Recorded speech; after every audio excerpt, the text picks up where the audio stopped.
Hello everyone, welcome to being teacher. I hope आप सभी अच्छे होंगे। तो आपने बहुत सारे स्कैम्स देख रहे होंगे और हर बार हर साल कुछ ना कुछ नया आपको देखने को मिलता है। और इस बार ये रिसेंट में कुछ इसके केसेस हुए हैं और ये काफ़ी चर्चा में है कि सिम स्वैप स्कैम क्या है। इस सिम स्वैप के द्वारा जो है आपके अकाउंट को खाली कैसे किया जा रहा है, इसके बारे में इस वीडियो में समझेंगे। और ये वीडियो जो है सभी लोगों के लिए, चाहे वो बच्चे हों, बूढ़े हों और चाहे महिलाएं हों। ओके, तो इस वीडियो को अंत तक देखना है क्योंकि अंत में हम आपको बताएंगे कि सोल्यूशन कैसे आपको निकालना है। क्योंकि ये वीडियो आप सभी के लिए बहुत ही इंपॉर्टेंट होने वाला है। क्योंकि इसमें क्या हो रहा है ना कि आपको OTP देने की ज़रूरत ही नहीं है, आपके अकाउंट में मिस कॉल्स आएंगी और आपका अकाउंट खाली हो जाएगा। ठीक है, तो इसीलिए इस वीडियो को अंत तक देखना है और समझना है कि कैसे आप अपने अकाउंट को सेव कर सकते हैं। लेकिन सबसे पहले हम ये जानते हैं कि सिम कार्ड जो स्वैपिंग है वो होती क्या है। ठीक है, क्योंकि जो हम जानेंगे सिम कार्ड स्वैपिंग होती है कैसे, मतलब क्या जो है एक एग्जैक्टली हो रहा है, उसके बाद में ही अपने आप को बचा पाएंगे। सबसे इंपॉर्टेंट चीज़ ये है यहाँ पे आपका नंबर, जो मोबाइल नंबर है जिससे आप कॉल करते हैं, बात करते हैं लोगों से, उससे आपने इंस्टाग्राम बनाया होगा, इससे आपने फेसबुक बनाया होगा, इससे आप अपना व्हाट्सएप बनाते हैं। तो आपका क्या यहाँ पे सिम स्वैप स्कैम ये है एग्जैक्टली कि जो आपका नंबर है ना, मोबाइल नंबर जो फिजिकल आपका सिम होता है, ठीक है, सिम कार्ड जो अपने मोबाइल में डालते हैं, उसका आपकी जो बैंकिंग सर्विस से जो है, जो आप उसी के थ्रू जो है गूगल पे, फ़ोन पे वगैरह करते हैं ना, तो जितना भी all banking applications are linked to phone number which help to generating OTPs। मतलब ये है कि जो आप सिम यूज़ कर रहे हैं उसी सिम का मिस यूज करके फ्रॉड्स होते हैं, जो फ्रॉडियर होते हैं, वो आपका OTP निकलवा लेते हैं। अब ये OTP कैसे निकलवा लेते हैं? आप सोचते हैं हमारे पास तो OTP आया नहीं। मेन कहानी ये है कि वो आपके सिम की क्लोनिंग कर लेते हैं। अब आप कहेंगे सर क्लोनिंग कहाँ होती है? क्लोनिंग तो आपके पास कुछ होना चाहिए तभी तो क्लोनिंग होगी। तो क्लोनिंग के लिए भी आपका जो आधार कार्ड है ना, वो इनफ है। ठीक है, आधार कार्ड इनफ है। अब क्लोनिंग कैसे होती है मैं आपको ये बता रहा हूँ। क्लोनिंग ये होती है कि जैसे कि मान के चलिए आपका जो सिम है वो आप उससे बात कहीं कर रहे हैं और आपको यहाँ पे कुछ मिस कॉल्स आती हैं। तो जो फ्रॉडियर होते हैं वो आपको मिस कॉल्स करेंगे ये जानने के लिए। सबसे पहले आपको होता है सिम कैसे निकलता है। देखिए यहाँ पे क्या हो रहा है ना, आपको सिम का जो क्लोनिंग करके, मतलब आपका जो सिम है वो उसी नाम से आप एक आपके ही सिम को किसी की दुकान पे जा कर के ये बता देंगे कि मेरा जो सिम है वो खो गया है, और उनके पास आपकी आइडेंटिटी भी होगी। और वो आइडेंटिटी आप वो कैसे प्राप्त करते हैं? वो आइडेंटिटी जैसे कि कहीं आप होटल गए, ठीक है, या फिर कहीं आपने अपना आइडेंटिटी कार्ड दिया है, फ़ोटो कॉपी वगैरह दिया है, ठीक है, तो वो वहाँ पे लेके गए। और ये इजीली क्या होता है, आप सोचेंगे ओरिजिनल जो है हमारे पास, उनके पास तो होएगा नहीं। ठीक है, तो ओरिजिनल की कहानी पता है क्या है? ओरिजिनल की कहानी ये है कि ये जो स्कैम्स हो रहे हैं ना, ये मतलब बहुत ही ईजिली नहीं हो रहे हैं, लेकिन ये स्कैम्स जो जैसे कि जो सिम ऑपरेटर्स होते हैं उनके हेल्प के थ्रू हो रहे हैं। कोई ऑपरेटर है जो कॉल सेंटर में काम करता है, वो उसके हेल्प के थ्रू जो है वो आपके सिम निकलवा लेंगे। सिम निकलवाने के बाद में आपको फ़ोन करेंगे, और फ़ोन जो है इसीलिए वो करते हैं, और फ़ोन वो तुरंत नहीं करते क्योंकि देखिए सिम तुरंत एक्टिवेट होता नहीं है जब आपको नया सिम दिया जाता है। वो ये बता के सिम निकलवा लेंगे कि आपका जो मेरा सिम है वो जो है ख़राब हो गया है, और या फिर मेरा सिम जो है चोरी हो गया है। और उसको एक फ़र्ज़ी कंप्लेंट जो है लिख करके वो कंप्लेंट लेकर के जाएंगे और आधार कार्ड आपका लेकर के जाएंगे। तो यहाँ पे आपका जो है सिम निकलवाने के बाद में आपको फ़ोन करेंगे, ये देखेंगे कि आपका सिम अभी भी एक्टिव है या नहीं, क्योंकि जो पुराना सिम होता है ना वो मतलब कुछ टाइम के बाद बंद हो जाता है, 24 घंटे या 48 घंटे के बाद बंद हो जाता है। तो वो आपको कॉल करेंगे ये देखने के लिए कि आपका सिम बंद हुआ है या नहीं।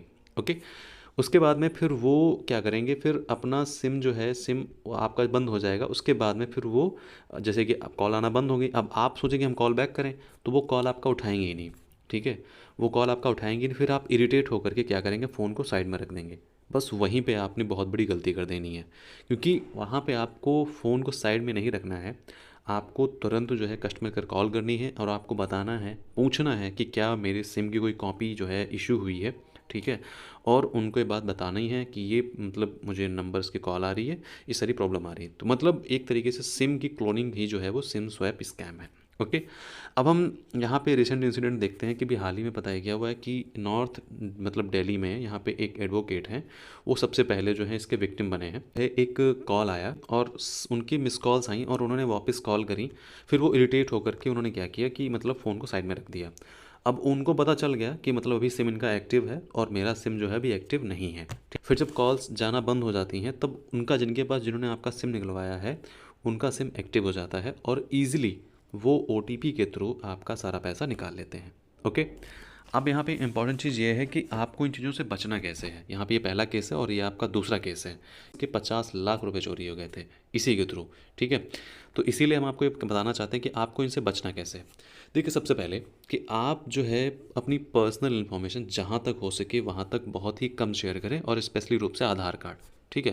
देखिए, आधार कार्ड अभी आपने सुना होगा कि जो ICMR है, मतलब इंडियन काउंसिल मेडिकल रिसर्च जो है, उसके 81 पॉइंट कुछ करोड़ जो है डाटा जो है वो चोरी हो चुका है, ठीक है। मतलब वो डार्क वेब पे बेचा जा रहा है, ठीक है। Aadhaar card, address, personal phone number, mobile number, आपके फादर का नाम, मदर का नाम, एड्रेस, एवरीथिंग, पैन कार्ड, हर चीज़ का जो डिटेल है वो मतलब सोचिए सेल किया जा रहा था। दूसरी चीज़ ये है कि आपको यहाँ पे अगर जैसे कहीं आप जाते हैं, जैसे कि देखो पर्सनल इन्फॉर्मेशन की अगर मैं बात करूँ, यहाँ पे मैं आपको सोल्यूशन एक और बता देता हूँ कि आप कहीं भी जाएँ तो अब आप क्या करिए, आप एक नया आधार कार्ड निकलवाइए, और उस आधार कार्ड को क्या होता है, मास्क्ड आधार कार्ड, ठीक है। वो मास्क्ड आधार कार्ड होता है क्योंकि वहाँ पे क्या होता है, आपके जो सारे डिजिट है ना आधार कार्ड के, वो मान्य होता है, हर जगह मान्य होता है, होटल या कहीं भी आप जाते हैं वहाँ मान्य रहेगा। कहीं भी आप जाते हैं वहाँ पे आपको मान्य रहेगा, और इवन आप नया सिम भी लेने जाते हैं वहाँ भी वो मान्य ही रहेगा, क्योंकि वहाँ पे उनको आधार कार्ड के आपके नंबर से मतलब नहीं है, ठीक है। आप उनको आधार कार्ड अगर आपको पता है तो आप उनको बता दीजिए, डिजिटली वो डाल देंगे, और डालने के बाद आपका सिम निकल आएगा। लेकिन आप उनको जो है मास्क्ड आधार कार्ड की फ़ोटो कापी दीजिए, जिसमें आपको क्या रहता है कि कुछ जो डिजिट होते हैं आपके, वो ऐसे क्रॉस करके जो है दिखाई नहीं देते हैं, वहाँ पे सारे डिजिट नहीं लिखे होंगे, कुछ डिजिट ही लिखे होंगे। तो सबसे पहले आपको सोल्यूशन क्या करना है, आपको मास्क्ड आधार कार्ड आज या कल में ही निकलवा लेना है, और उसको आज से ही या कल से ही कहीं भी अगर जा रहे हैं तो उसी को लेकर के आपको जाना है, ओके। अब मास्क्ड आधार कार्ड डाउनलोड कैसे करना है ये मैं आपको बाद में बताऊंगा, क्योंकि इस वीडियो में बताऊंगा बहुत लंबा हो जाएगा। दूसरी चीज़ क्या है कि आप जैसे कहीं आप अगर जाते हैं तो नेटवर्क आपके जैसे कि होता नहीं है आपके ऊपर नेटवर्क, जैसे कि ये नेटवर्क आप देख रहे हैं ऊपर, ये बहुत छोटा सा मतलब 2-3 जो डंडियाँ आती हैं, इनको आप मतलब इग्नोर ना करें। अगर कहीं पे नेटवर्क नहीं आ रहे हैं आपके, मतलब किसी लोकेशन पे अगर आप अलग लोकेशन पे हैं तो कोई बात नहीं, क्योंकि किसी किसी लोकेशन पे नेटवर्क नहीं आते हैं, बट समटाइम्स जहाँ आप हैं वहाँ पे नेटवर्क अच्छे आ रहे हैं, फिर अचानक से आपके नेटवर्क गिरने लगते हैं, तो आप जो है कोशिश करें, अगर पॉसिबल हो तो आप तुरंत जो है कस्टमर केयर को कंप्लेन करें कि यहाँ पे नेटवर्क नहीं आ रहे हैं, ठीक है। वो सोल्यूशन उसका होता है या नहीं होता है एक अलग बात, लेकिन आप अपनी जो है अपनी तरफ से पूरी कोशिश करें कि अपने यहाँ की जो नेटवर्क को है उसको अच्छा करें। दूसरी चीज़ क्या है कि जो सिम कार्ड, अगर जैसे कि आपका क्या होता है कभी कभी सिम काम करना बंद कर देता है, ठीक है। तो ऐसा करें कि सिम कार्ड को तुरंत, अगर आपका काम करना बंद कर रहा है तो तुरंत एक्शन लें उस पर, उसको डिले ना करें। और एक्शन लेने का मतलब ये है कि आपका जियो का सिम कार्ड है, ओके। तो आप अगर जियो का सिम कार्ड है और आपका सिम कार्ड काम करना बंद कर देता है, तो आप किसी अपने फ्रेंड या किसी घर में किसी के पास जियो सिम कार्ड होगा, उसके थ्रू कस्टमर केयर कॉल करें और अपना नंबर बताएं और कहें कि सर मेरा सिम कार्ड जो है अचानक से बंद हो गया है, तो वो उसका सोल्यूशन वो बता सकते हैं, ओके। नेक्स्ट थिंग क्या है कि जो है, अगर बार बार आपको कोई मिस कॉल कर रहा है, आप सोचेंगे कि मिस कॉल कर रहा है तो सर हम क्या करें, मतलब हम कैसे उसको कॉल बैक करेंगे, उठाएगा भी नहीं, तो हम सर क्या कर सकते हैं उस टाइम पे, क्योंकि मेरा सिम कार्ड अगर निकल आया होगा और उसके पास होगा तो सर हम क्या करेंगे। देखिए, सिम कार्ड अगर को आपको बार बार मिस कॉल कर रहा है तो आप उसको फ़िलहाल तो कॉल बैक करिए, लेकिन हालांकि मुझे लगता है वो कॉल बैक उठाएगा नहीं, लेकिन हो सकता है आपका ही कोई मित्र हो। अब ये मत सोचिए कि जो भी मिस कॉल कर रहे हैं वो फ्रॉडियर ही होगा, तो पहले तो आप कॉल बैक ही करिए। लेकिन अगर कॉल बैक आपको नहीं उठा रहा है, ठीक है, तो आप 1 घंटे बाद लगभग उसको दोबारा कॉल करें, और फिर भी अगर नहीं उठाया तो इंस्टेंट आप मतलब डायरेक्ट जो है फिर कस्टमर केयर कॉल करके आप जो है जानकारी लीजिए कि क्या आपका कोई सिम जो है आपका कॉपी जो जारी हुई है, मतलब क्या आपका नया सिम कार्ड जारी हुआ है, क्योंकि उन लोगों के पास अपडेट पहुंच जाता है। दूसरी चीज़ ये है कि देखिए, आपका जो है जब पैसा निकलता है, ठीक है, तो आपके अलर्ट आते हैं आपके, जैसे कि चलिए एसएमएस आपका जो है आपको तुरंत एसएमएस आएगा। एसएमएस तो नहीं आएगा क्योंकि उनके पास आपका सिम को जो है वो क्लोनिंग कर चुके होंगे, सिम स्वैप कर चुके हैं वो आपका। तो आपको ईमेल जो आपने डाला होगा उस पे आपको अलर्ट आएगा, ठीक है। तो अपना ईमेल वगैरह जो है आपको मतलब चेक कर देना चाहिए, उसका नोटिफिकेशन आप ऑन कर लीजिए, क्योंकि बहुत लोग इरिटेट होकर के ईमेल के नोटिफिकेशन को ऑफ कर देते हैं, ठीक है। तो उसका जो है वो ऑन कर लीजिए, और जैसे आपको पता चलता है कि आपके साथ फ्रॉड हुआ है, तुरंत इंस्टेंट बैंक को इन्फॉर्म करिए, कॉल करिए कस्टमर केयर को, बैंक कस्टमर केयर को, और इन्फॉर्म करिए कि आपके साथ में क्या जो है प्रॉब्लम हुई है, ओके। तो ये आपको आपके सारे सॉल्यूशन हैं, आई होप आपको ध्यान होंगे, और अगर ध्यान नहीं है फिर भी आपको कोई डाउट है, नीचे कमेंट बॉक्स में कमेंट करके बताइए, मैं उसका सॉल्यूशन आपको नेक्स्ट वीडियो में बता दूंगा। आई होप मैंने सब अच्छे से समझा दिया है, फिर भी अगर डाउट है तो नीचे कमेंट बॉक्स में कमेंट करके पूछ सकते हैं, ओके। तो मिलते हैं नेक्स्ट वीडियो में, ध्यान रखिए अपना, और अपना जो है अकाउंट भी चेक करते रहा करिए, क्योंकि पता नहीं कब आपके अकाउंट से उड़ जाए। जो लोग मतलब जिनके अकाउंट में लाखों पड़े रहते हैं, बाकी हज़ारों की तो बात ही ख़त्म करो, उनके पास तो लिमिटेड पैसा ही रहता है। लेकिन हालांकि मैं सबको ही बोलूँगा कि आप अपने अकाउंट को परमानेंट जो है चेक करते रहें, ठीक है, प्रॉपरली जो है चेक करते रहें, देखिए कौन कहाँ आपने ट्रांजैक्शन किया है, कितने पैसे अकाउंट में बच रहे हैं। मैं तो कहूँगा पर डे जो है अपने अकाउंट को चेक करें। ओके, बाकी कोशिश करें आप अपनी पर्सनल इन्फॉर्मेशन कहीं भी इंस्टाग्राम, फेसबुक, कहीं पर भी शेयर ना करें। ओके, ध्यान रखिए, मिलता है नेक्स्ट वीडियो में।